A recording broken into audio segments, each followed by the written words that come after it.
Hey, so this is Tom. Obviously, you probably have listened to this podcast before. Here's an update. As we talked about last week, we originally were going to record an episode on the winner of our Instagram poll, which was one of the Lindsay Lohan classics, The Parent Trap, Freaky Friday, and Mean Girls. You, our dear and loving audience, chose Mean Girls. However, as you can tell by the time you clicked on this is not a Mean Girls episode. And that's for a good reason. It's July 14th as of this recording, and we are going to the hospital to get induced probably tonight, maybe tomorrow. But regardless, the bottom line is that while we were unable to record, we have watched Mean Girls because the grind never stops. And because we want to get the best product possible out to you on a weekly basis, we are dipping into our backlog. We have a few episodes that were recorded in case this very thing happened. So today, instead of Mean Girls, it's going to be an episode that we recorded on June 30th, and it is on 2018's Spider-Man Into the Spider-Verse. It's a great movie. We'll talk about how great it is a lot. If you haven't seen it, you should. It's on FX, I think. It's on somewhere free with commercials. But either way, you should check it out, and we hope you enjoy the episode. Hey, so welcome. I'm Erin. I'm Tom. This is Baby's First Watchlist, the podcast where we determine whether the movie we are watching and talking about is worth showing our future kid. Spoiler alert, every single movie we've watched so far has been put on the list. Yeah. Today. And we've been very clear that it's most likely that most of them are going to be on the list. I think all of them will. Actually, I think all of them will. Next up is our first superhero movie. But before that, let's just break the tension here. Okay. Tom messed up. I don't know. The audio didn't work, so we have to re-record this episode. Yeah, we recorded this like a week ago. Yeah. And it was good. It was really good. It's going to be better than it is now. Yeah, probably. Anyway, to thank you for tuning in. I'm also eating Cozy Shack chocolate pudding, and now I have a headache because it's a lot of sugar. Sweetness, yes. But I've been wanting this Cozy Shack pudding for weeks. Do you want to tell them what we're going to be talking about today? I'm keeping the suspense going. Okay. Cozy Shack, the only product that starts with a K that I trust. I had to look up. You don't like Kleenex?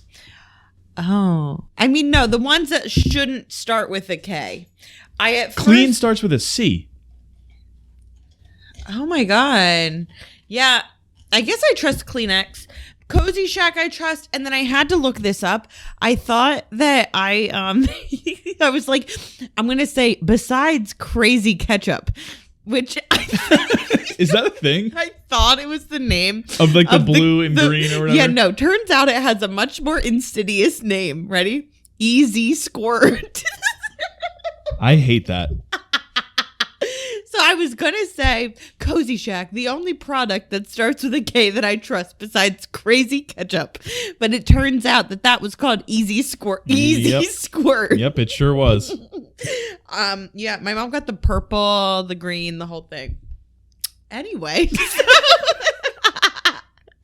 All right. It's a killer start. As usual.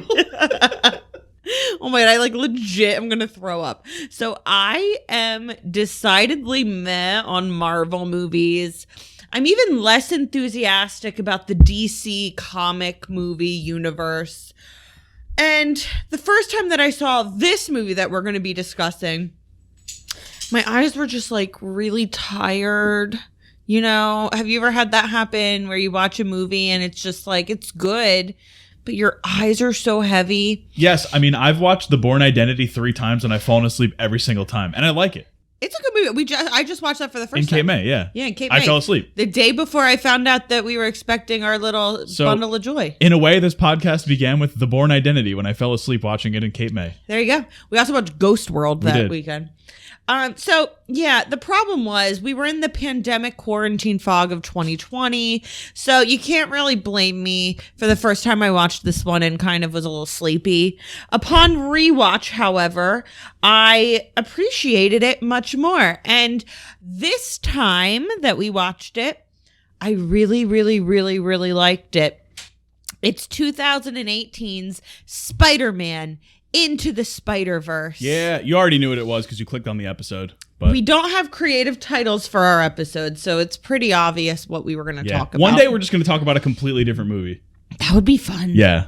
But like I would start with all the Cozy Shack nonsense. Yeah. So you would have no idea. You'd be like 14 minutes in before you found out that we were watching some totally different movie. And then you would go back and you'd be like, oh, is it like Taylor Swift dropping hints on what it would be? No. But there really are no hints. No, we're just talking about Cozy Shack pudding. It's so true. It's the chocolate pudding. Yeah.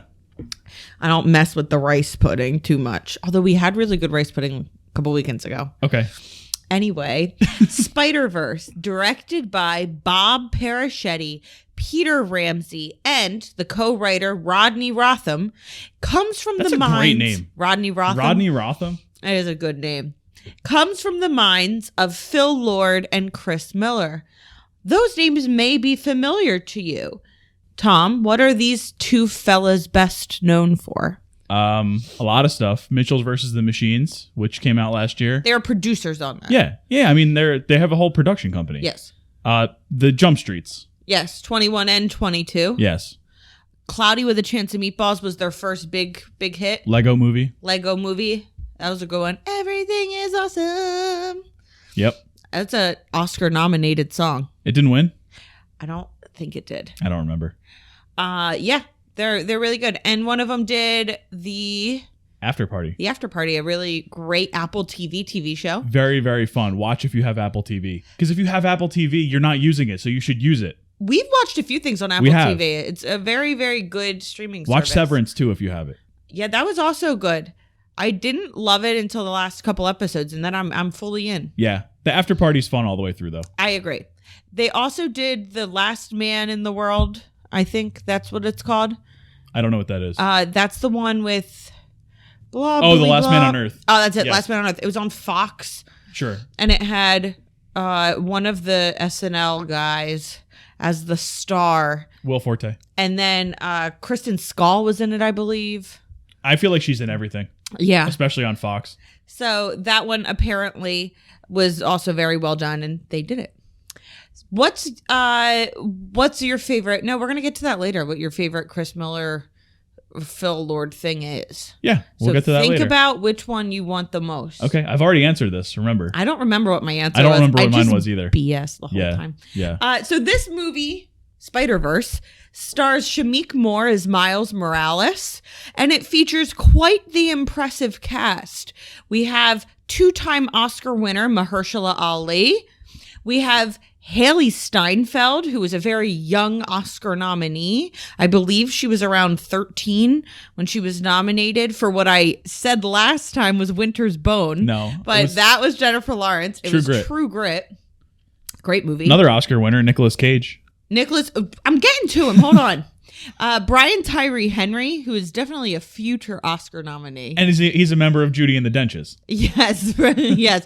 The best band that never was and never will be. Yes. Might not be. Yeah. Well, we have time. A little bit of time. We've got some time. Jake Johnson of New Girl fame. He was also in a movie called Let's Be Cops, which did not do well. And did not age well. We have Queen Lily Tomlin, who we love from many things. She's an icon, of course. But one of the things that we saw her in recently was the 79-minute, I think it was like 79 minutes long, Grandma, which is a wonderful movie about a grandmother taking her grandchild to have some women reproductive health care. Which was legal at that time. We have Chris Pine from Star Wars. For a brief moment. Not Star Wars. Star Wars. Star Trek. Chris Pine from Star Trek? Yeah. Is that like how people know Chris Pine? How do you know Chris Pine? From a million things. Okay, like what? Is there like a specific Star thing? Trek. Wonder Woman? Oh, he was in Wonder Woman. He was in Unstoppable, wasn't he? Oh! Yeah, I love that movie. I watched that on a plane. He's in a lot of stuff. Okay, do you know what I know him from, I don't know. I just never have heard him described as Chris Pine from Star Trek. That's 2009. That's like literally what he's like famous for. I guess. Okay, no. Well, I know Princess him Diaries from 2? Yeah, the Royal Engagement. What I know him from is 2005's, maybe a little 6 or 7, Just My Luck. Okay. Starring him, Lindsay Lohan, and the British band McFly. Sure. That movie I really liked, actually. He was also in Into the Woods. Oh, I did not like that movie. And he was also in, I just saw it. And it was something that I was like, oh yeah, of course he was in that. Oh, Hell or High Water. Oh, right. Yeah.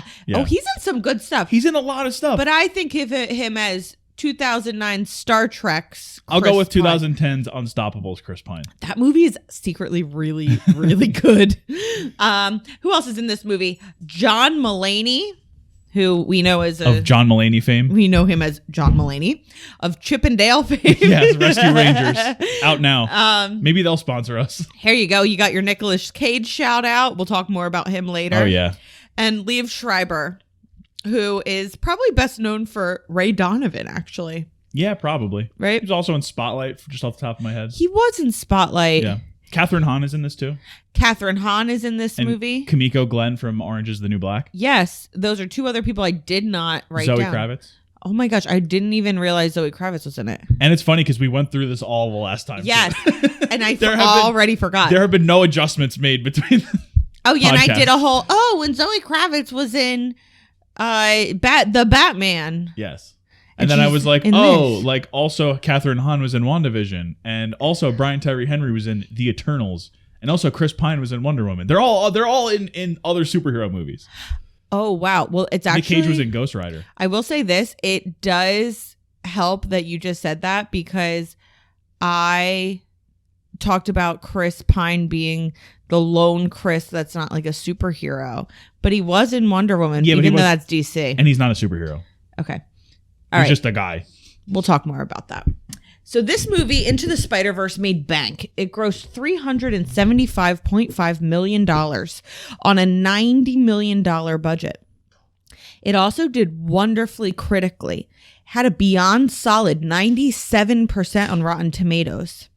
The accolades followed with a Golden Globe and Oscar win for Best Animated Feature. Take that, Disney and Pixar. Now, Tom, I have this written down. You answered this last time. Let's see if you remember. Okay. This was the first non-Disney Pixar movie to win since 2011. Yes. What movie won in 2011? Was it Rango? Yeah, it was Rango. Okay, I did remember that. Which I've never seen. I haven't seen it either. That's Johnny Depp. Yeah. So, I don't know. Is it Tim Burton? I swear to God. It's probably Tim Burton. It's not. What's the one that was... It seems very Southwesterny to me. Didn't Scorsese do an animated movie around that time? Did he? I don't know. Maybe. Oh, he did Hugo. Yeah, that wasn't... It's animated. Yeah, maybe that's what I'm thinking of. I think it might be. Well... Wait, Hugo was good. I loved Hugo. That was like the second movie that we watched for our... No, it wasn't. Salmon Fishing in the Yemen was the second one we watched. The first one we watched was Scott Pilgrim vs. the World. Yeah. Salmon Fishing in the Yemen, and then Hugo. I think Hugo was the second round. Oh, wow. Yeah. Salmon Fishing in the Yemen. We will probably not do an episode on that one. Yeah, I would venture to say no. Also, it was not... Rango is not Tim Burton. It was Gore Verbinski. Oh, he's pretty... He does some other stuff. Famous. Yeah. This movie, Into the Spider-Verse... He did the Pirates movies. There you go. Yeah. Yep. Great. I loved the first Pirates. That was really fun. He's a Depp guy. Ooh, okay. Into the Spider-Verse was also the first to win when there was a Disney Pixar movie in contention since 2006.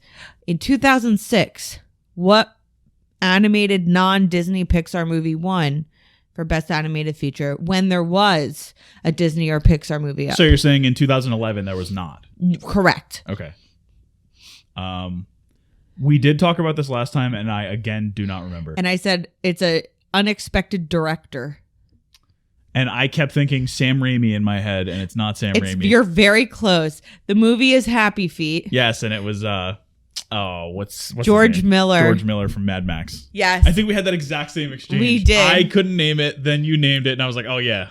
And it's so funny when you think about Mad Max and Mad Max Fury Road and all those, and then you think about Happy Feet and you're like, yeah, the same guy did it. Yep. It reminds me of that's the beauty of film. It reminds me of how what's his name wrote Madagascar 3. Noah Baumbach. Yeah. Yeah. So if any of you have seen the movie Marriage Story, it's by Noah Baumbach. He's the director and writer. Mm-hmm. And it's sort of about his actual divorce from Jennifer Jason Leigh, another famous actress. And so in the movie, Adam Driver's character, who is supposed to be a stand-in for Noah Baumbach, is this misunderstood playwright who's like trying to raise this money for his divorce and all that. And he's like sort of in financial trouble. In real life, do you know what Noah Baumbach wrote to finance his divorce? We do now. Madagascar 3. That is incredible. He likes to move it. That is incredible. I love that. It's a really funny thing that should have been in the movie Marriage Story to make it better. Yes. I did not love Marriage Story. Neither did I. I did not see Madagascar 3. Not yet. But I do like some of Baumbach's other stuff.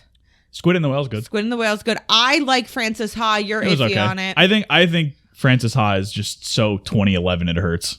It's very much 2011 Brooklyn. Yeah. Yeah. But I digress. In this case, 2018, or 2000 might be the 2019 sorry 2019 Oscars, Spider-Verse defeated 2 movies under the Disney Pixar umbrella. They were sequels. Any guesses? Frozen 2? No. It's a good guess. Did Frozen 2 win? I am not sure on that, actually. Incredibles 2. Incredibles 2, and then it was a Disney sequel, which Frozen 2 would have been a Disney sequel as well. I don't know. Ralph Breaks the Internet. Oh, yeah. Yep. Which you watched. I didn't actually see it. Yeah, I watched it when you were asleep when we were in Newport a few months ago. Yeah, it sounds about right. It's really good. That sounds about right. Yeah. So I would also like to take a moment to thank Into the Spider-Verse for being a superhero movie that is under 2 hours long. I am a big proponent. I am very pro movies under 2 hours. And this really does it. It's 117 minutes, right? That's it. 117 minutes. And I feel like nowadays these dang movies are so long. Endgame?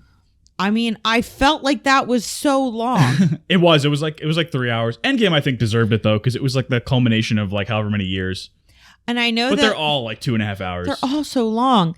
And the Batman, I specifically didn't go because it was a Thursday and I had school the next day and I was pregnant. I'm like, I'm going to fall asleep. I love the Batman, but they could have cut a half hour at least. We can cut a half hour from most of these movies. Yeah.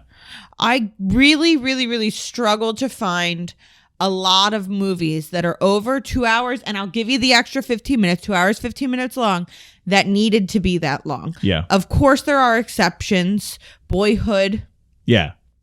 Gladiator. Yeah. Those are movies that are like, they deserve that length. I'm sorry. I don't think most superhero movies need that length. Completely agree. But that's just my opinion, and it's worth nothing. And it also does not apply to the current movie. This movie. Right. No, this movie's perfect. Perfect length. Yeah. Tom, talk about this movie. Give me a summary. Okay. Now that we're 17 minutes in, I will get to the plot summary. Let's do it. So the movie opens in New York City, where teenager Miles Morales, played by Shameik Moore, is getting ready to start at his new prep school. His dad, police officer Jefferson Davis, played by Brian Tyree Henry, catches him slapping stickers on road signs on the way to school, so he picks him up in his police car, embarrasses him in front of his peers by using his car's megaphone to force Miles to say, "I love you too," and drives away. After school, Miles hangs out with his uncle Aaron, played by Mahershala Ali, who brings him down to an abandoned subway station to paint graffiti out of sight. Miles is, of course, as you would imagine, bitten by a radioactive spider. Miles' unexpected new powers lead to an awkward scenario where he gets his hand stuck in the hair of his classmate, quote-unquote, Wanda, played by Haley Steinfeld. As he goes back to the subway station, Miles encounters something called a collider, which Wilson Fisk, aka Kingpin, played by Liev Schreiber, has ordered built in order to access the multiverse and bring back his wife and son from the dead. He blames those deaths on Spider-Man, so that's not good. Miles sees Spider-Man, played by Chris Pine, trying to disable the collider as he fends off the Green Goblin and another masked villain called Prowler, dressed all in purple. Spider-Man talks to Miles and gets him out of harm's way, but the Green Goblin causes an explosion that nearly kills Spider-Man. Spider-Man gives Miles a USB drive to destroy the collider shortly before Fisk kills him. Dead. Miles escapes with Prowler hot on his heels. Shortly thereafter, Miles accidentally damages the USB drive. He heads over to Peter Parker's grave, where he runs into Peter B. Parker, an older and out-of-shape version of Spider-Man from a different universe. Peter B. agrees to train Miles so that Miles can help him get home to his own dimension. Throughout this time, Miles sort of discovers his various powers, including electric bursts and invisibility, but he can't control any of them because he's brand new to this. Meanwhile, Peter B. Parker and Miles encounter Olivia Octavius, a.k.a. Liv, a.k.a. Doc Ock, played by Kathryn Hahn, who is a scientist, and she tells them that something to do with Peter's atomic makeup or whatever means that he's going to die if he stays in that universe too long, because it's a comic book movie, and comic book movies need stakes. A fight starts, obviously, and our heroes escape, saved by who else but Wanda, who is actually Gwen Stacy, a Spider-Woman from another dimension. At the house of Peter's Aunt May, played by Lily Tomlin, they meet a whole host of other alternate Spider people. Penny Parker, played by Kimiko Glenn, Spider-Man Noir, played by Nicolas Cage, and Spider-Ham, a.k.a. Peter Porker, played by John Mulaney. But they tell Miles that he would be in crazy danger if he helped them because he still can't control any of his powers, and so they decide not to accept his help. Miles heads over to his Uncle Aaron's place looking to get his mind off of things, but he finds out, what? Uncle Aaron is Prowler from the beginning of the movie. That was a good twist. Yeah. Back at Aunt May's house with Fisk, Prowler, and some goons trying to get the new USB drive created by Penny, Prowler corners Miles on the roof and learns that Miles, his nephew, is in fact the new Spider-Man, a new Spider-Man. Yeah. In a shocked moment of hesitation, Aaron decides not to kill his nephew and is instead shot by Fisk. Boo. Miles swings away with his uncle's body. They head into an alley. Aaron tells Miles how proud he is and how great Miles is doing and how he's the best of all of us, I think is the quote that he says. Oh. Uncle Aaron then dies just as Miles' dad, Jeff, sees Spider-Man flee from Aaron's corpse, assuming that Spider-Man killed his brother. A case of mistaken identity. Jeff returns home and apologizes to Miles for his mistakes. This inspiration allows Miles to gain the ability to control his powers, and he creates a brand new spider suit with who else but Aunt May. Miles catches up with the other spider people, and they defeat Fisk's goons, eventually using the new USB drive to send all of his new friends back to their home universes. Left to deal with the raging, hulking Wilson Fisk, Miles is cheered on by none other than his dad, Jefferson, who realizes that Spider-Man is on his side. After a high-octane fight, Miles blasts Fisk into the collider, destroying it. With everything settled back on the streets of the city, Miles, in his spider suit, walks up to Jefferson and hugs him, causing his dad to be very confused.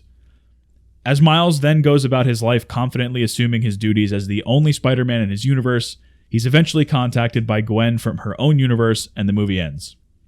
Of course, though, since it's still a Marvel movie, we do get a post-credits scene. Another Spider-Man, in this case Spider-Man 2099, played by Oscar Isaac, ends up in the universe of the 1967 Spider-Man animated series, arguing with its Spider-Man, played by Jorma Taccone, I believe is how you say his name, from Little Lonely Island. Love him. And they recreate the iconic Spider-Man pointing meme with one another, and that's the end of the post-credits scene, and that's the end of the movie. Very impressive that we have two Judy and the Denches in this movie. It's true. Yeah. Oscar Isaac makes an appearance. I was asleep or left before you that were in the last bathroom. scene. You went to go to the bathroom. Okay. Yeah. Well, big surprise there. Yeah. All right. Great job with that summary. This movie is really fun. It's very colorful. It's got lots of different animation techniques in it. The soundtrack is heavy. The soundtrack is wonderful. I really enjoyed this movie. I think that it takes a classic Spider-Man vibe, but really makes it its own. Yeah, I mean, if you're tuning in for Spider-Man, you're tuning in for the quips and the swinging, the web swinging. Oh, absolutely, you get it from everybody. I don't think you could be disappointed in this movie. No, unless you just don't like the animation style. Which, boo to you. Yeah, I mean, it's as comic book of a comic book movie as there's ever been. Would you consider this to be the best Spider-Man movie of all time? Yes. Hands down, bar none? This is probably going to get me hated on by the MCU fans out there, but I still haven't seen Spider-Man No Way Home, so I will reserve judgment on that. But I've seen all the other ones, and this is the best one. Ah, that's really interesting. I've seen, a bunch of them. I love the Spider-Man 1 and Spider-Man 2, the Tobey Maguire ones. Yeah, they're fun. Spider-Man Homecoming is great. Yeah. Spider-Man, the one in between, is really good. Far From Home is good. What about the Andrew Garfield I one? wasn't a big fan of those. So who do you think is the best Peter Parker for going with the 3 classic ones? I'm sorry, it's Tobey. I disagree with you. It's Tobey. I think it's Tom Holland. I don't. Who do you think is the best actor of the 3? Andrew Garfield. Yeah, I agree with that. Yeah. But I think it's Tom Holland, so I'm going to fight you. No, I think Tom Holland fits the MCU's version of Spider-Man, but he's not really that. He's like, hey guys. He's not weird enough to be Spider-Man in the comics is weird. He's a weirdo. My sister actively hates Tobey Maguire as Spider-Man. Yeah. Which is so funny to me. Yeah. Tom Holland is very palatable. He's so cute. And him and Zendaya, oh my God. In real life, if they don't get married, I don't know what I'm going to do. I don't know what I'm going to do. Yeah, that would be that's okay. Wouldn't it be so cute? I guess. Anyway.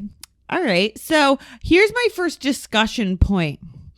Do you remember when we were not at a specific wedding, but some of our family members were? I do. My cousin's fiance, who we just swam with and had fun with last weekend. Yes. We didn't really know him, but he was with my cousin's phone in the group chat. He wasn't a fiance at the time. No. And he texted the whole family group a picture of some guy at the wedding. Some random guy at the wedding. Some guy with no neck, with a bit of an egg-like head, and a very large suit jacket. And after that, just texted a picture of Kingpin from this movie. No additional context, nothing. Kingpin in this movie is iconic. The way that he's drawn, unbelievable. One of the best animated characters I've ever seen. It's not realistic to real life. Although, I guess it is, because this guy kind of looked like Kingpin in that picture. Do you have an actual discussion point here, or can I add to this? I just said, what did I say here? Did you remember that? Yes, so yes, you can talk about it. Yes. Okay, so Hold on, let me see if I can find it. Okay. I have a question about Kingpin. Okay. That I think needs to be answered. It's what the people are asking for. You mentioned his suit. Yeah. What do you think it's like to be Kingpin's tailor? You make good money. Do you? You do. Or do you not, because he'll just kill you if you don't make his, exact proportions? That is also very true. My second question, how do you think Kingpin puts his suit on? Does he change? How can he change? His legs are too short. His arms are massive. There's no way he can get in and out of those sleeves every single day. What I know is that man has to wear suspenders. Yeah. Because otherwise, how are the pants staying up? Well, maybe that's why he needs his wife back. Oh, that is sad. You have to think about this. He's doing a lot of this because he's doing it for his wife and child. Well, it's interesting because it's sort of similar in the Daredevil Netflix series, where Kingpin, his character trait is that he's a big wife guy. Yeah. And everything he does while he goes way too far, he justifies it by doing it for his wife. And this is the same movie. He's willing to in this movie, he's willing to tear apart space and time. It's kind of romantic. Yeah, except he's also killing a lot of people in the process. I just found out, I looked here, it was not the animated version of Kingpin. Oh, it was Vincent D'Onofrio? It was Vincent D'Onofrio. Okay. Which, it makes it a little less funny, but still good. Yeah, I'm glad you came clean on that. I did. I was looking it up right now. And no, he said, this is what he said. There's no other context given. He just says, best man looks like Kingpin, period. And then he sent the picture of Vincent D'Onofrio. Oh my God. It's so good. What else you got? Okay, I asked last time we disagreed on this. Okay. Who's your favorite spider person in this movie? Well, I have my joke answer, which is not really a joke answer. It's not a joke answer. But I think he would be the best one if he had more time, and that's Nicolas Cage's Spider-Man Noir. Yeah. He's just the best. We're big Cage heads here on this podcast. Yeah, well, let's do our little, let me crack open this seltzer. And we're Spindrift also sponsoring us. Spindrift, grapefruit, because Acme To Go was out of the half lemonade, half iced tea flavor. There you go. Now that's a tagline if I've ever heard one. So, all right, let's talk for a second about Nicolas Cage. I would love nothing more. I love Nicolas Cage. I feel like he got such a little stinky reputation for being not good in the kind of late 2000s. Listen, the guy had a time period where he really needed money, and you could see that in his choices of movies. Let's just put it that way. I'm willing to put all of that aside because he makes good movies. Well, I mean, he had a streak there where he did The Wicker Man, Ghost Rider, and Knowing within like 3 years of each other. And I've seen all three of those. So that's like right in our formative years. So The Wicker Man I actually saw in theaters. I believe that. The bees, not the bees. Yes, that's The Wicker Man.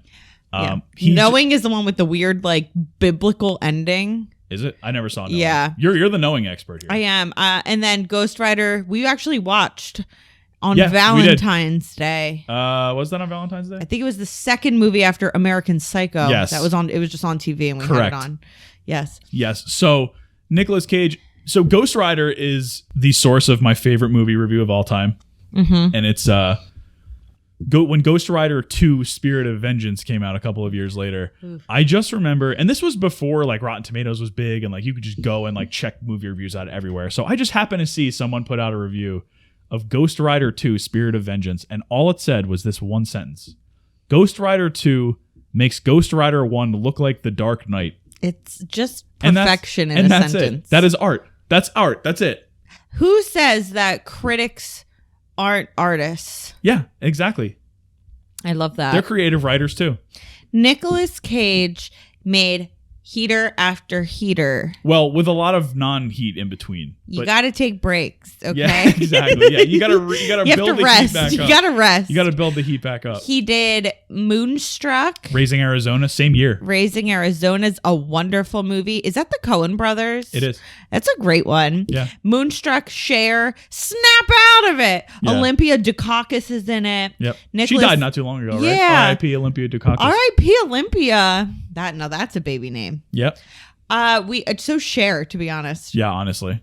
Olympia, Cher, my last name. Wait, that's really cute. Cher Olympia, maybe instead. I was like, hey, look, I'm gonna keep that in my head for a baby girl down the line. Yeah, please keep that in your head. What else did he do? Blah blah. He won Best Leaving Actor Las Vegas. for Leaving Las Vegas. Mm-hmm. He was. I don't think we saw that. We did not. He was in The Rock, Okay. Con Air, Yeah. Face Off. Yeah.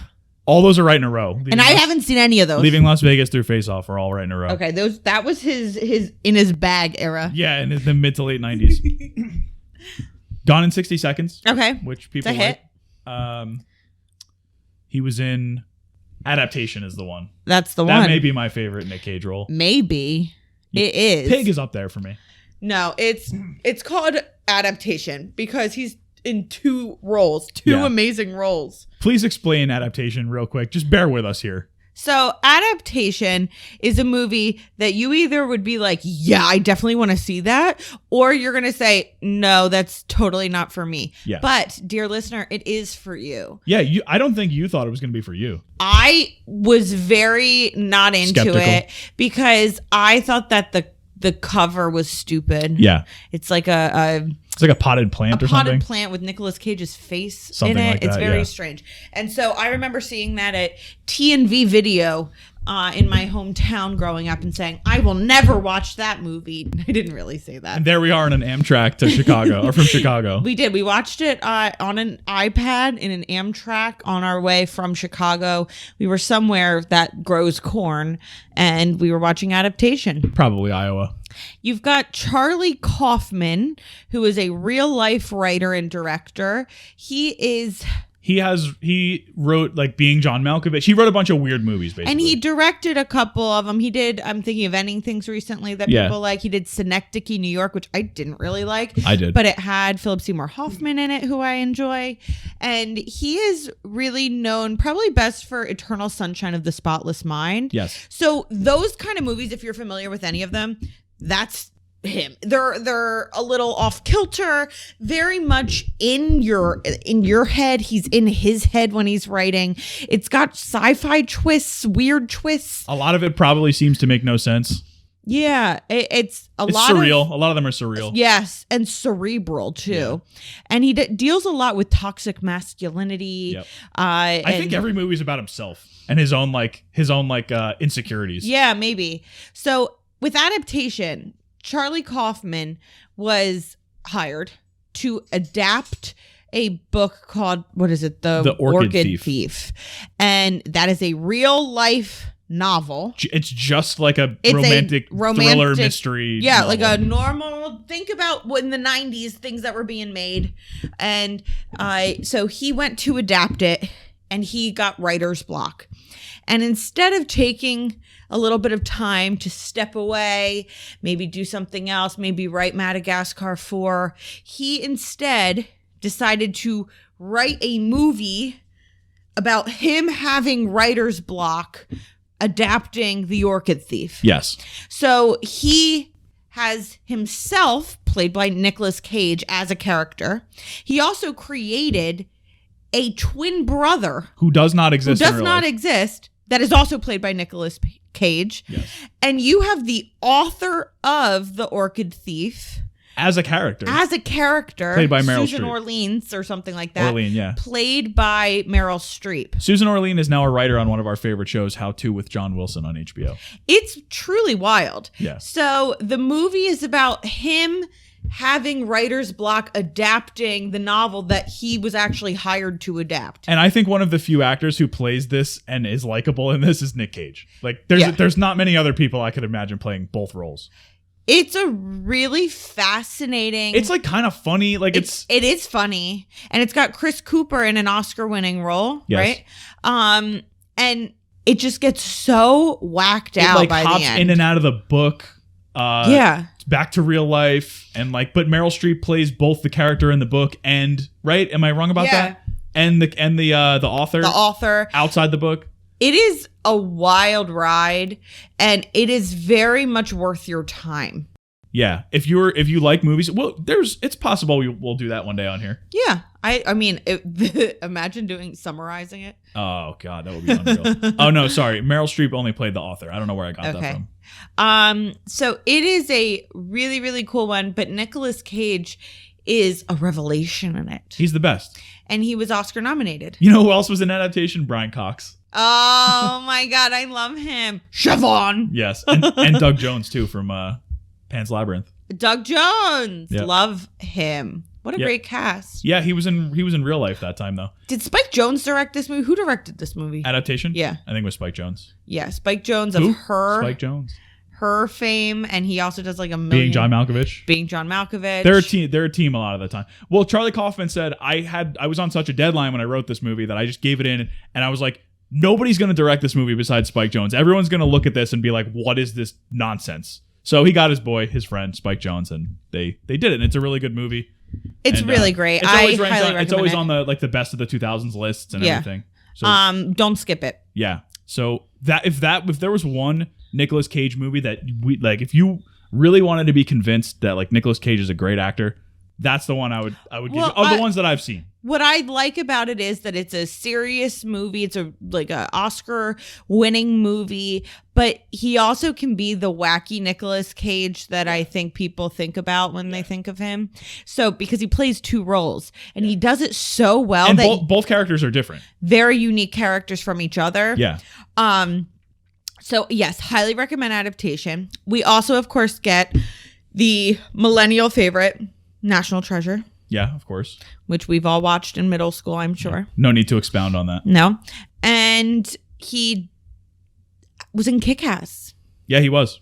He played Big Daddy or something. Daddy-O or something like that. Daddy. And he was great in that. I really liked his He went on a bit of a cult streak after that. We're not going to talk about that, but what we will, and he was in a movie called The Weatherman that I think got good reviews but bombed. Yeah, that sounds right. Which I did not see, but it's in, one of the filing cabinets in my mind. Yeah. He then was in this one and in Pig, which was one of our favorites of 2021. And The Croods. Okay, well, yeah. And he was in The Croods. But Pig is really, really well done. Yep, and then he just put out recently The Unbearable Weight of Massive Talent, in which he plays sort of a satirical, turned up to 11 version of himself. That reminds me of sort of an adaptation type role where it's a self-aware project, it's self-aware, it's meta, he gets it. They said they wrote it specifically for him. Of course. Like they had backups if he couldn't do it. But I think like Adam Sandler, maybe there was like a few. Oh, that would have been cool too. Yeah. There was a few other people that were on their list, but he was their number one. Why wouldn't he be? Yeah, exactly. And he's coming out. He's coming out with another couple of movies. He has this movie called Butcher's Crossing coming out, which is like a western. Okay, everybody's doing westerns now. In 2023, he's going to be in Renfield, where it's based on an original pitch by Robert Kirkman, who did The Walking Dead and Invincible. If you anybody watches that on Amazon. Invincible, not the Mark Wahlberg movie. Not the Mark Wahlberg movie. The very violent cartoon that's on Prime Video. Okay. So it starts. It's a Dracula adaptation where he plays Count Dracula. That's cool. Nicholas Hoult plays Renfield, who is one of his henchmen. Yeah. So he's going to be in Renfield in 2023, and that's going to be awesome. Love that. So okay, Nicolas Cage was your choice. Did you know he's only hosted Saturday Night Live one time? Okay. 1992. Wow, he's due for a second showing. Yeah, he had a cameo in 2012, but that's it. Okay. Who was hosting that episode? I don't know. Wow, Tom, you really need to be better at this. That would be a lot of extraneous research for something that... It was after fans petitioned for him to host Saturday Night Live. Okay. Yeah. Well... That's our Nicolas Cage segment for this episode. There will be many more. I disagree that he's the best Spider-Man in this movie. Well, my actual best Spider-Man is Gwen. Oh, Gwen Stacy. Again, we're discounting Miles because he's obviously the best. Yeah. It's like we said this last time. If you're watching The Sopranos and you ask somebody who's your favorite Sopranos character, it's like besides Tony. It's like, yeah, Tony's number one. We get it, but who is your favorite after Tony? Oh, and that's when I talked about how hot James Gandolfini was. Yes. Or was that in a different episode? No, it could have been. I'm pretty sure it was in this one. I have such a listen. James Gandolfini in The Sopranos. I don't care. He was a very good-looking man. He was apparently only 38 when it started. Yes. Or Tony was supposed to be 38. And no, it was both. Tony was supposed to be 38 and James Gandolfini was 38. And I think I scarred Tom for life. And he was wondering, like, what in the world? When I turned to him during one of the episodes, I'm like, Tony's kind of hot. Yeah, I mean, I've been looking at myself differently in the mirror ever since that day. He is. I'm sorry. I don't know what it is. And I would never date him. He's an awful person. Not Gandolfini. Oh, no. Gandolfini, I would have dated all day long. Have you ever seen Enough Said? Yeah. So cute. Have you ever seen his pictures with the SpongeBob mascot? You can't beat it with that outfit. But yeah. All right. Anyway. You ever see him curse at the paparazzi who was trying to follow him around? Just the best. So I disagree with you. I think that it's Peter B. Parker, played by Jake Johnson. I just think that Gwen in this movie, I'm also like low-key a huge Haley Steinfeld fan, I've realized. Yeah, Edge of 17, baby. Everything she's in, I think she's great. Edge of 17 is probably my favorite. Yeah, that or True Grit. But yeah, she's great in Hawkeye in the series. I feel like every time I see her in something, I'm like, oh yeah, she was awesome. Yeah, okay, but Peter B. Parker. Yeah, but I feel like, well, with what I was going to say with Gwen is like, I feel like they're setting her up in the next movie to be more of a major character than she is in this one. I agree with you. So maybe her arc's not fully there yet, but yeah, cool. That's my opinion, and I'm sticking to it. I like that. Let me take a second to talk about why I think Peter B. Parker is the best Spider-Man besides Miles in 2018 Spider-Man Into the Spider-Verse. Okay. First of all, Jake Johnson, I think that he's a star. This is when I thought that Tony Soprano was hot. This is what I talked about last time. Because Jake Johnson, who plays, I think, Nick Miller in The New Girl, is such a little crush. I love him. He's kind of sassy, sarcastic, and Jake Johnson plays that role quite a bit. I think that's his Q zone. I think for Jake Johnson, I think it's an interesting bit of meta casting, because if you were going to cast an actor who would feel really insecure about filling in Chris Pine's shoes, it would probably be somebody like Jake Johnson. That is so true. I think it's a very little winky bit of casting with him. That's very smart casting. And I think that Peter B has his own storyline throughout Spider-Verse. Yeah, he's like the 1B protagonist. Yeah. So he is feeling very sad about the fact that him and his wife are not working out. Yeah. Who is Mary Jane. Yep. Zoe Kravitz. In his metaverse or whatever. Dimension, whatever. He is, like you said, very insecure about not being the big Peter A. Parker, right? The one that everybody loves and idolizes. He's perhaps slightly out of shape as compared to Peter A. Yeah, and he at first does not show any inclination of wanting to be a mentor for Miles. Which is the opposite of Peter A, because immediately during that fight when you see him in the beginning, I don't know if his name's actually Peter A, but we're going to call him that. He's already giving Miles the USB. He's doing all this stuff in the beginning where he's like a natural leader. Right. And Peter B is not that. What we do see is a major character development where Peter B says that he doesn't want to, be Miles's mentor, but does it. Right. And I like that. I like that. The reluctant leader. Yeah.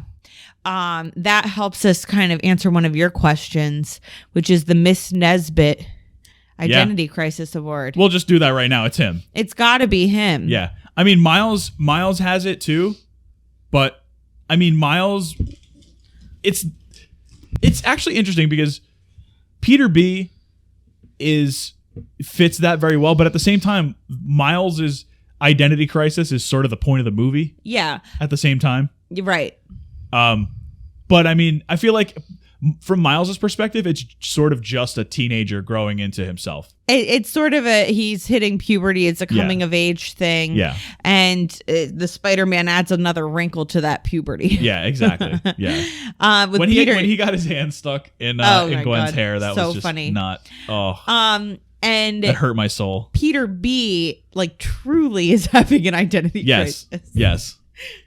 Especially when he shows up in this brand new universe and he's looking at the billboards and the big screens of the memorials for his what he perceives as the better version of himself, and he's just like, what? How could I possibly live up to that? Because that's presumably not how it is in his own universe. Exactly. Yeah, he's my favorite Spider-Man, and he's also the winner of the Mrs. Nesbitt Identity Crisis Award. Congrats, Peter B. While we're on Peter B, let's move to our food segment. Yeah. So there's only one food scene that I distinctly remember from this movie, and it is one that is to be distinctly remembered. So it's shortly after Peter B is rescued by Miles, and they're eating a burger and fries at a place that Peter B says closed 6 years ago in his universe, which I was like, oh, cool. That looks like a really good burger, whatever. He described it as a hearty burger breakfast. He loves it. Yes.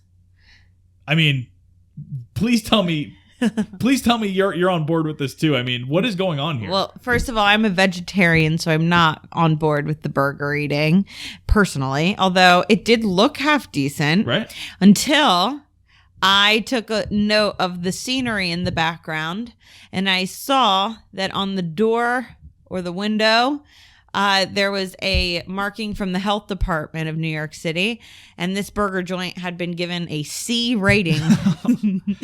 Which I feel like for New York City probably isn't that bad. It's not that bad. But it's very funny. I think that there's a lot of little moments in this movie that the more you watch it, you'll pick up on little jokes. On little jokes. And I just happened to know that this was a food scene, so I wanted to try and graze as I was watching. Right. And I picked up on that, which I really enjoyed.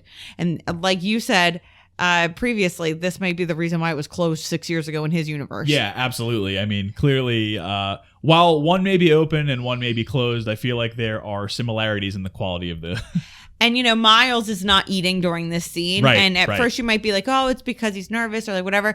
But I think maybe he's just a smart kid and took note of the fact that there was a C on the door. Or not even that there was a C on the door. Maybe just everything else looked gross in there because it has a C rating. Yeah, exactly. So I really like that scene. And I think that's a great little piece of food in a movie. Yeah, especially one that's not live action. Exactly.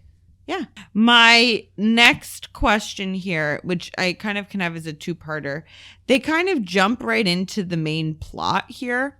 They don't really fuss around. There's a little day at school for Miles. We get a bunch of introduction to characters. And then we're in. You get the spider bite. You get the villain. You get the action. Do you like that, or would you want more fluff? It depends on the type of movie. So when you have a superhero movie like this, where there's already been two, I think that Tom Holland's Spider-Man was already a thing by this point, right? I think so, yeah. I'm pretty sure he was, but either way. Within a couple of years, yeah. We've had either 2 or 3 Spider-Men, Spider-Boys, whatever you want to call them. We don't need another origin story. Just get us in. Just let us jump in. Like, I know Miles is a little bit different from Peter Parker, but this isn't 2002 anymore. We all understand Spider-Man. We all understand, Aunt May's involved. We get it. We get it. We know the Green Goblin's involved somehow. He's in this movie. Like, it's cool. Like, with this one in particular, we can just jump right in. We've seen just so many origin stories. But now if it was something that was a little more laid back, like a Richard Linklater movie, like School of Rock, like that. School of Rock the whole movie's fluff. And right. It's great. Right. So it really just depends on the type of movie. But for this one in particular, you've got however many Nicolas Cage, John Mulaney, you got all these characters you have to introduce, and they don't get that much time as it is. Right. And the movie's also not rushed. And it's not super long. So you have to jump right in. And for this movie, I say jump right in. I think one of the other things that Spider-Verse has in its favor is the strength of its screenplay and the fact that the animation style is so unique. Yeah. There's kind of a silliness and an exuberance in this movie that I find to be missing in much of Marvel and especially in DC movies, where Marvel, I feel like they sometimes have the need to make extra scenes of the people just hanging out. Yeah. Well, it started. What's the first one you could think of? You know what I'm thinking of. Which one? The one with the shawarma at the end of Avengers. Right. Yeah, exactly. Like, I feel like they kind of add in these extra 5 or 10 minute scenes to be like, see, we're fun. Yeah. And I like those scenes. Yeah.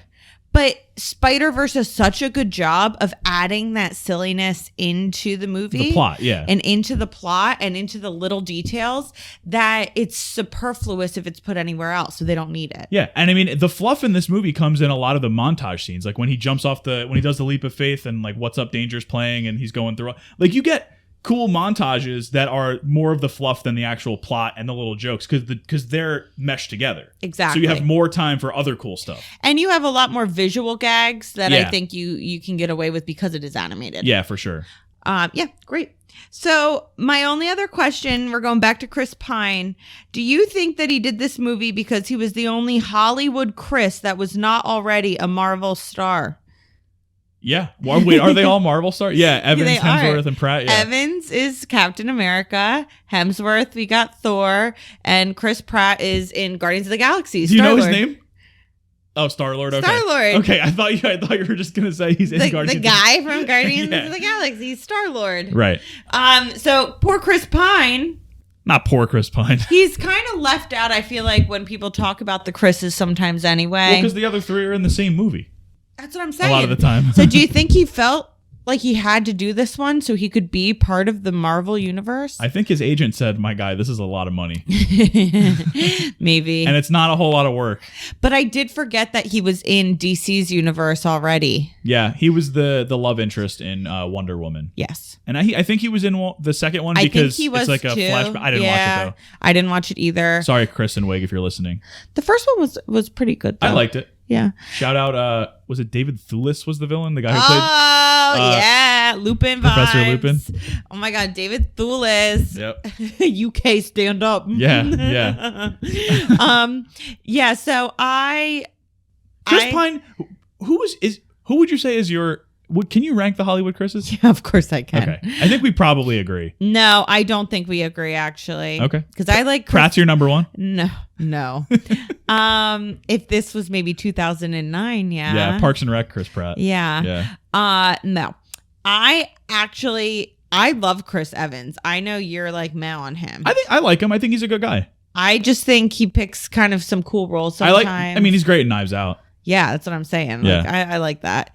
And then I'm going to go with Hemsworth. Yeah, okay. I think that he doesn't look like the guy who would have charisma, but he has charisma. Yeah, I like that. He is like if Charlie Hunnam actually like lived up to his potential. I think he's got some sass to him. I think he's like very funny. He's personable. He feels like somebody who wouldn't have a sense of humor. Exactly, and he does, and I like that. And then it's going to be Pine, and I like Chris Pine. Yeah. But Star Trek's Chris Pine. Yeah, sure. I like Chris Pine. There's nothing wrong here. And then Chris Pratt is probably last. Yeah. CP Pratt, because he like had this interview recently where he's like, "Oh, I got called Chris, and I'm not really Chris." It's like, okay, and he's like, "And I'm not really religious," and it's like, okay. Yeah. Anyway, I would just switch Evans and Hemsworth, and that's probably where I'm at. It's not too much different. That isn't that much different. Yeah. But hey, I like the Chris's. I like the Hollywood Chris's. On aggregate, I like the Hollywood Chris's. Yeah.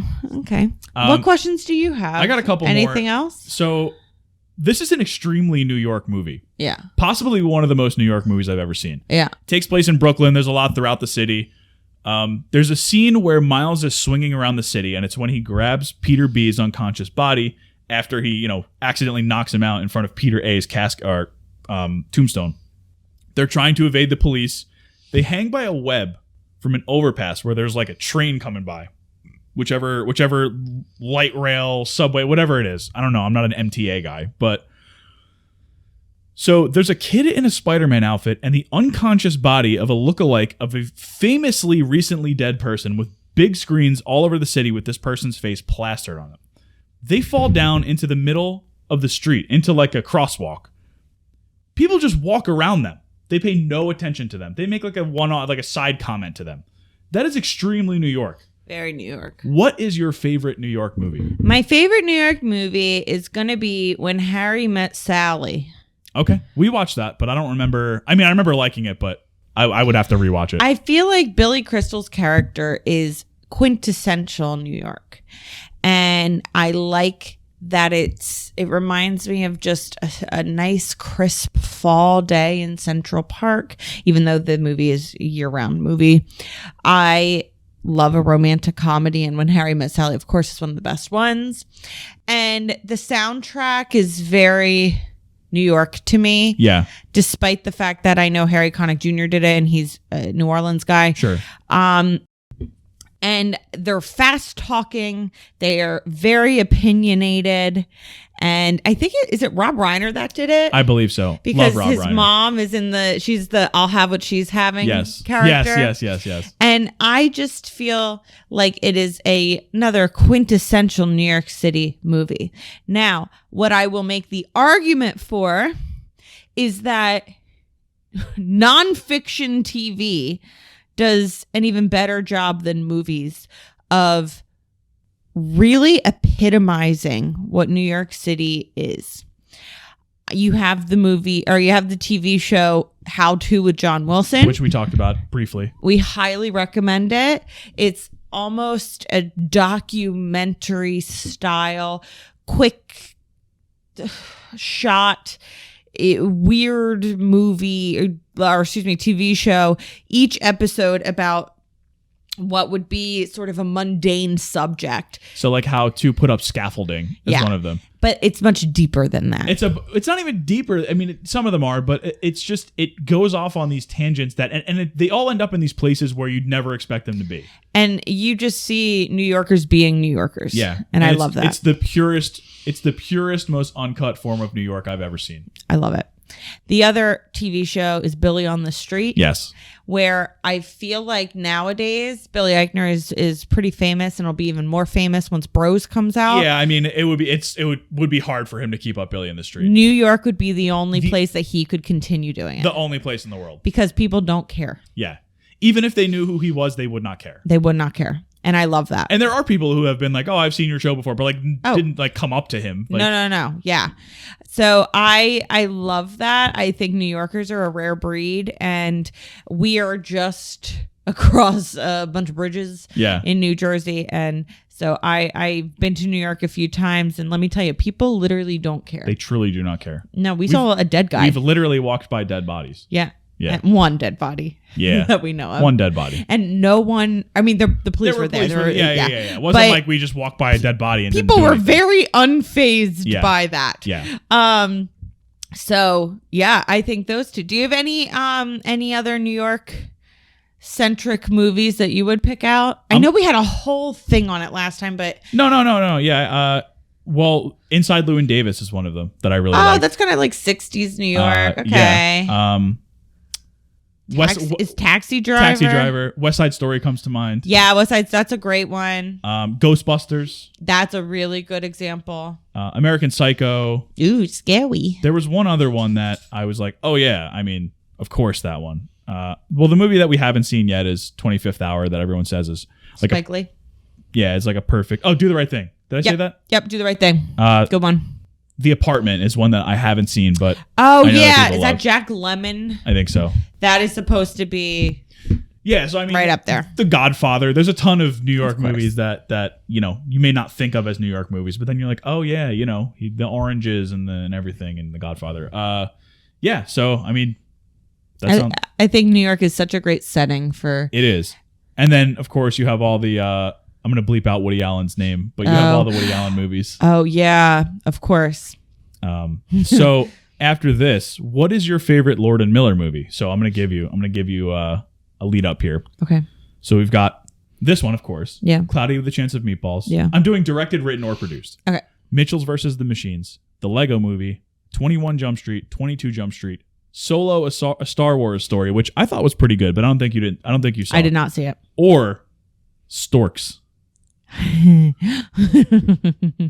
So I actually liked all of these that I saw. I think that these two fellas are wonderful in what they do. I think you probably would have liked Solo too, because Donald Glover's in it.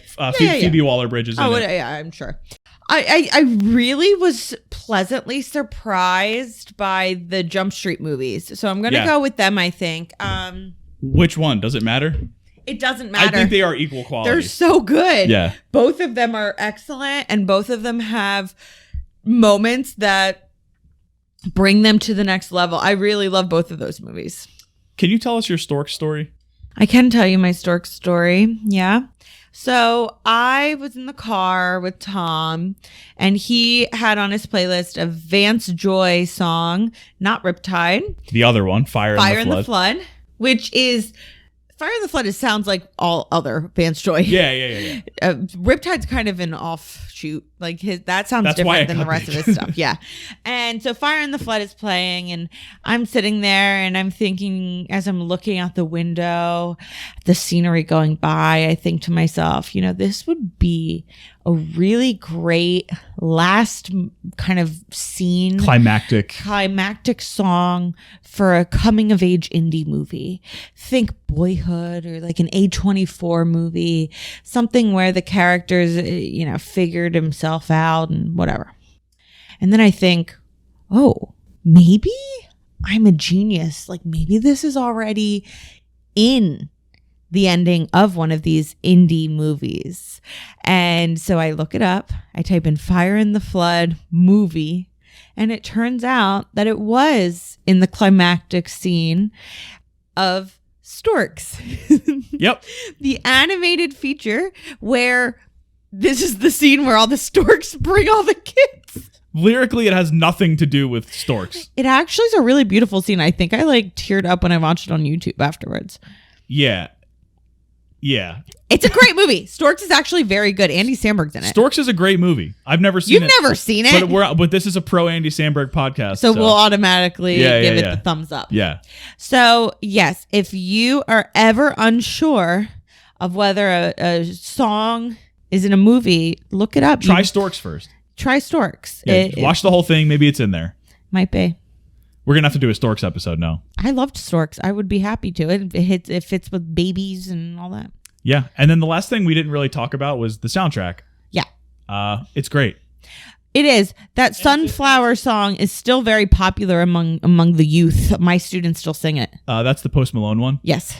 Yeah, there's a bunch of really good ones on here. Like I think I mentioned What's Up Danger before, which is the... that was my favorite one in the movie. That one may have been in the trailer. Okay. That I think that would probably make sense. Yeah. But yeah, it's got its whole thing on Spotify and here at Baby's First Watchlist, we are always pro put the songs in the dang movie. Yeah, so we're talking about like when we talk about best original song at the Oscars, a lot of times it's like you'll get the nomination for the song that's in the credits. Yes. Like the Beyonce song from King Richard this year. Yes. It's like that's not to say that those people don't deserve that. And that one for Judas and the Black Messiah the year before, which was Her, I think. Like that's all fine and good, but for best original song, to me, that feels like it should be a part of the movie. I just think that there should be extra bonus points given. Yeah. Okay, that's fair. Because I actually thought that the Beyonce song in King Richard was great. I really liked it. And so is the Judas and the Black Messiah song. And one of my favorite ones, I'm a big Bruce Springsteen fan. At the end of The Wrestler, I think it's the perfect kind of end thing once the movie's over that you get that song at the end. I love that in the credits. However, his song Streets of Philadelphia, if I remember correctly, I watched it in high school, plays at the beginning of like the opening movie. sequence. It's the opening sequence. Yeah. And it sets the tone for the movie. I think that is fine. I love that. And that won for Best Original Song. And The Wrestler won for a Golden Globe, but wasn't even nominated for Best Original Song, which was an oversight. But I think that when you have it in the movie, it doesn't need to be a musical, right? It doesn't need to be Let It Go and Frozen. Right. But when you have a song that is in the movie, you get extra bonus points from me. Well, if you think about Black Panther, for example, there were two big songs from Black Panther. One of them was All the Stars with SZA, which Kendrick Lamar and SZA, and that was in the credits. Yes. But in the movie, in the scene where they're like fighting through like the casino or whatever it was, is Pray For Me with Kendrick Lamar and The Weeknd. Yes. But All the Stars was the one that was nominated. And I think it should have been the other way around. I also think The Weeknd song is a better song. But here's the thing, though. It's kind of funny that you say that because literally I just sent Tom a reel yesterday that was at the end of Black Messiah, or not Black Messiah, Black Panther, when that song plays and you're like hyped up. And I was like, oh, this goes against every opinion that I literally have just said. Yes. Because I do really like that song. Yeah. And it really was a pump up song at the end of a really pump up movie. But the Pray For Me with The Weeknd was actually part of the movie. That was cool. It was in that chase scene was really cool. Yeah. When they're all looking like awesome going through and it's like. And then they're like, there's the car chase outside. And it's got, what's his name? Andy Serkis? Yeah, Andy Serkis is Was he in that scene? Yeah, I think so. But it's got like Lupita Nyong'o in it. Yeah, it's really, really good. Yeah. So I think that Spider-Verse does an excellent job of putting those songs within the movie, and Miles having it in his universe too. Yeah, where he listens to these songs. He listens to music a lot, and I think that it's cool because there's a lot of a blend of hip hop on here. It's a lot of newer people, and it's, you get Sway Lee and you get Lil Wayne and you get Vince Staples and Ty Dolla $ign and XXX Tentacion, all our guys. Jaden Smith is on here. It's like Nicki Minaj. There's like it's like a cross blend of generations too, which is kind of cool. But yeah, so the soundtrack's awesome, and I'm ready for the big question. And I think what's the final question, Tom? Well, does this go on Baby's watch list? Yes. Of course it does. Of course it does. You knew that before you clicked this. Yep, it goes on Baby's first watch list. I say whenever he wants to watch it. Yeah, whenever he's interested in superheroes. Yeah, I agree. Given how present they are in our culture, I would imagine pretty early. Yeah, definitely. Oh, wait. One more thing. You, during the first recording of this episode, were really sad because you forgot to mention something. Oh. And so I'm going to give you this opportunity to discuss this last thing that you forgot to mention. This is, I think, why you purposefully made the first recording bad. I sabotaged the recording. Yeah, so that you could talk about this. The first time we recorded this, I was wearing my Into the Spider-Verse flip-flops. You have matching flip-flops too with your buddy Alex. Yeah. Shout out Alex. Yep. I don't know if he listens to this. Yeah, sure he does. So we'll know if he does now. Yeah, we'll find out. Let us know if you hear this. Alex, text us. So yeah, Tom has Miles Morales. I'm not wearing them now though. Matching with a friend, Spider-Verse flip-flops. Yep. And I wear them every time I bring the laundry downstairs. That's beautiful. Yeah, so that's that. Hope you enjoyed the episode. Hope you will continue to like, follow, subscribe, comment maybe, tell your friends. We want people to hear us. Yeah. Right? We got stuff to say. Are we at the point now where we want people to hear us? No. Okay. Don't tell your friends. What are we doing next? I don't even know what order this is in. Hey, so as I talked about at the top of the episode, we have not been able to record Mean Girls yet. So what this means for you guys is that next week there are two possibilities. If we somehow get a spare hour or so to record the Mean Girls episode, that's what it's going to be. But it's very possible, if not a certainty, that we aren't going to get to it. So if that's the case, we are going to go deeper into our backlog, and instead the episode dropping next week would be 2000's Gladiator, which we also recorded a couple of weeks ago. Directed by Ridley Scott, starring Russell Crowe and Joaquin Phoenix. You've probably seen it. It's very fun. You'll enjoy it. If you haven't seen it in a while or at all, it is available on Prime Video, Paramount Plus, and also for free with ads on Pluto TV. So regardless of whether you've seen it before, you should absolutely check it out because, in my opinion, it holds up. The episode's great. There's a big segment on our favorite dad movies and a whole lot of other stuff we think you'll find really interesting and funny. So stay tuned. Check out our Instagram at Baby's First Watchlist and our Twitter at Baby's Watchlist for our updates.